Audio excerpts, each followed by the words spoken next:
Muchas personas en estos momentos sienten que los resultados de ayer son como una patada en el cerebro. Se preguntan qué está pasando.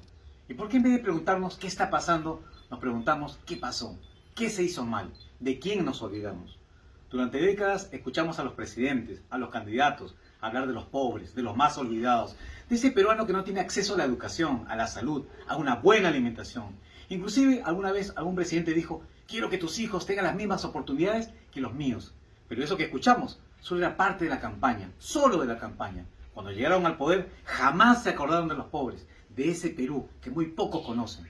Solo se acordaron que ellos no debían salir pobres cuando terminen sus mandatos. Pobreza siempre ha habido en el Perú y se incrementó en este último año gracias a la pandemia.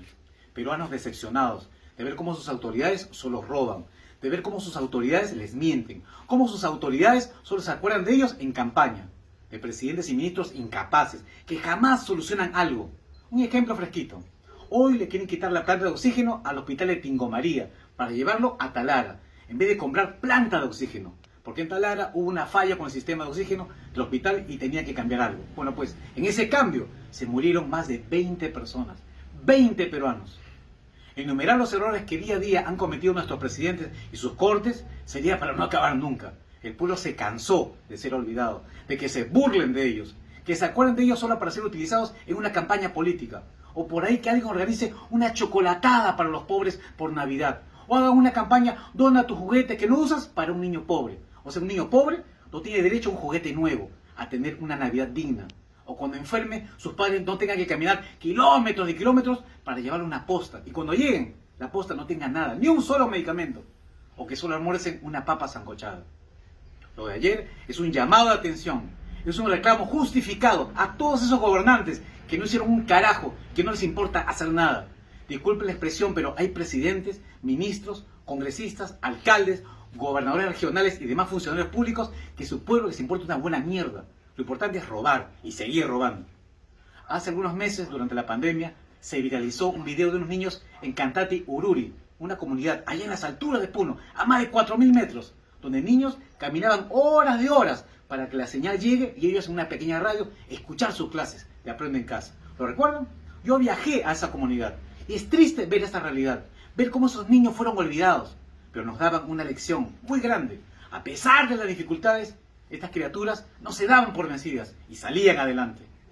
Otro ejemplo es triste saber cómo postas médicas en casi todo el Perú están olvidadas, están desabastecidas. Y no porque se les acabaran los insumos, sino que nunca les llegó nada. Cuando es ahí donde deben llegar los pacientes en una primera etapa para ser monitoreados en esta enfermedad. ¿Algún presidente regional o alcalde ayuda a sus postas? ¿Cómo se sienten los pacientes de otras enfermedades que son abandonados a su suerte, ya que los hospitales no se dan abasto para atenderlos solo para tener casos COVID? Me escriben de algún caso de una paciente de Oncosalud, a la cual hace más de 20 días que no le entregan sus resultados de análisis y que el mismo día que le iban a atender, le cambian la cita. Y estoy, no la atienden. Y así miles de casos. Y es Oncosalud. Me pregunto, ¿cómo debe sentirse la gente que ha perdido uno o más familiares por el COVID? Gente que llega con la esperanza de ser atendido en un centro de salud u hospital y encuentra como respuesta que no hay camas UCI, que no hay oxígeno, no hay suficiente personal médico y ven cómo sus familiares morían en la calle. ¿Cómo se siente el agricultor al que le paga un sol por tonelada de papa? O aquel peruano que trabaja sin tener acceso a un seguro, a beneficios, o de gente inocente que por no tener influencias están presas y los verdaderos culpables libres. Estas elecciones nos han puesto cara a cara frente a una realidad de la cual sabíamos que existía, pero la queríamos ignorar.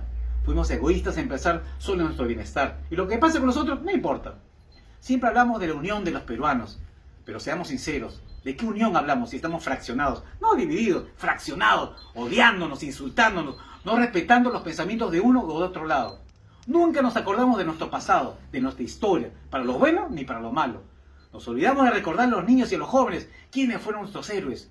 No nos dimos cuenta o no quisimos darnos cuenta que un grupo hacía pensar a muchos que el terrorismo fue una guerrilla y que los terroristas fueron las víctimas y como estos criminales asesinaron a miles de peruanos. Vimos cómo los presidentes robaban y mentían y el Poder Judicial nunca hizo nada. Terminaban como víctimas, como perseguidos y en algunos casos volviendo a postular. ¿Será que todos hemos colaborado, unos más que otros, a vivir en el actual escenario?